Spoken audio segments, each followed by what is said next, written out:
നിയമസഭാ തെരഞ്ഞെടുപ്പിൽ ലത്തീൻ കത്തോലിക്ക സഭ UDFന് പരസ്യ പിന്തുണ നൽകിയിരുന്നു.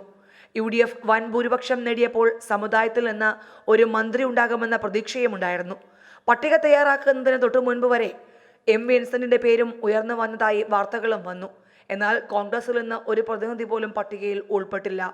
ഇത്തവണ സർക്കാർ അധികാരത്തിലെടുക്കുമ്പോൾ വളരെയധികം പ്രതീക്ഷ ഉണ്ടായിരുന്നു. ഇപ്പോൾ ലത്തീൻ സഭയടക്കം രംഗത്ത് വന്നു. ഞങ്ങൾ എല്ലാവരും ഒരു മന്ത്രിസ്ഥാനം പ്രതീക്ഷിച്ചിരുന്നു. എന്താണ് സംഭവിച്ചത്?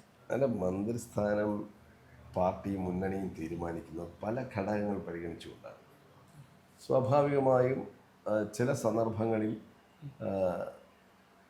പരിഗണിക്കേണ്ട ആളുകൾക്ക് അവസരം കൊടുക്കാതെ വരും, ചിലർക്ക് അവസരം കൊടുക്കുക. അത് അവരുടെ പ്രത്യേകമായ സമ്മർദ്ദം കൊണ്ടൊന്നുമല്ല, സാഹചര്യങ്ങളുണ്ട്. ഇപ്പം സാമൂഹ്യമായ പരിഗണനകൾ, പ്രാദേശികമായ പരിഗണനകൾ, ഇതെല്ലാം വെച്ചുകൊണ്ടാണ് അത് ചെയ്യുന്നത്.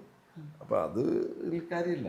ഇപ്പോൾ ലത്തീൻ സഭയടക്കം രംഗത്ത് വന്നിട്ടുണ്ട്. കാരണം ലത്തീൻ സഭ പരസ്യമായി പിന്തുണ നൽകിയതാണ് എന്ന് സഭാ നേതാവ് പറയുന്നുണ്ട്. അതെല്ലാം ശരിയാണ് അവർ പറയുന്നത്.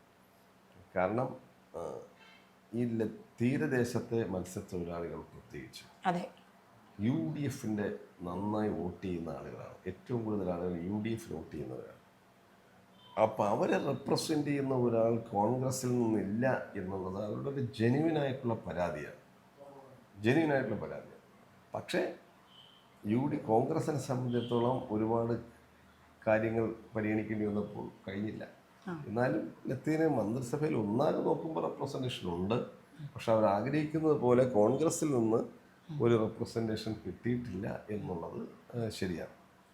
പക്ഷെ എങ്കിലും അവരുടെ കൺസേൺ ഈ ഗവൺമെൻറ് കാണും, പരിഹരിക്കും. തീരദേശത്തെ ജനങ്ങൾ വോട്ട് ചെയ്ത് വിജയിപ്പിച്ചത് കോൺഗ്രസിൽ നിന്ന് ഒരു മന്ത്രിയെ പ്രതീക്ഷിച്ചാണ്.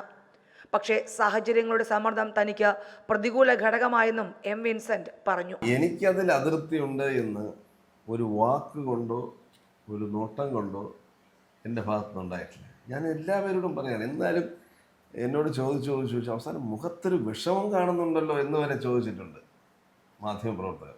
അപ്പം നമ്മൾ എന്തെങ്കിലും വിഷമമുണ്ട് എന്ന് പറയുക എന്നുള്ളതാണ്. ഞാൻ അവരോടെല്ലാം പറഞ്ഞിട്ടുള്ള ഒരു കാര്യമാണ്. അതായത് ഈ കോൺഗ്രസ് പ്രസ്ഥാനത്തിനകത്ത് ഒരു പഞ്ചായത്ത് തിരഞ്ഞെടുപ്പിൽ പോലും മത്സരിക്കാൻ അവസരം കിട്ടാത്ത ലക്ഷക്കണക്കിന് പ്രവർത്തകരുണ്ട്. അവരുണ്ടായിരിക്കുമ്പോഴാണ് എനിക്ക് 3 തവണ ഒരു നിയമസഭാംഗമാകാനുള്ള അവസരം ഈ പാർട്ടി നൽകിയത്. അതെ, തീർച്ചയായിട്ടും അതെന്നെ പാർട്ടി പരിഗണിക്കുന്നത് കൊണ്ടാണ്. ക്യാമറാമാൻ MP വിജയനൊപ്പം തിരുവനന്തപുരത്ത് നിന്നും സുബിത സുകുമാർ, ജീവൻ ന്യൂസ്.